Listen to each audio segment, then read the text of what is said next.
नमस्कार मित्रांनो, विकसित भारत फील्ड स्पॉन 2025 अंतर्गत या उपक्रमात श्री बसवेश्वर प्रशाला काजीगंज तालुका अक्कलकोट जिल्हा सोलापूर आम्ही श्री बसवेश्वर प्रशाले या शाळेतील विद्यार्थी आपल्या समोर एक प्रोजेक्ट सादर करीत आहोत।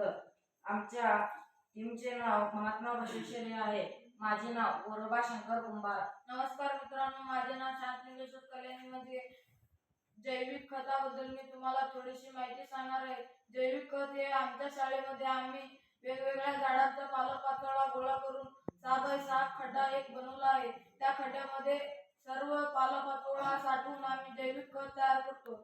जैविक खत हे साधारणपणे 2-3 आठवड्यामध्ये जैविक खत तयार होते। या जैविक खतामुळे आमच्या शाळेमध्ये वेगवेगळे फुलं झाडे असं चांगले होतात। या खतामुळे आपल्याला कोणताही आजार होणार नाही। यासाठी आपण जास्तीत जास्त जैविक खताचाच वापर करावा ही माझी विनंती आहे। आता आपण बघू शकतो आमच्या शाळेमध्ये 6x6 खड्ड्यामध्ये या प्रकारे खत तयार झालेलं आहे। या प्रकारच्या झाडामुळे आमच्या शाळेतील खत निर्मित तयार चांगला होतो।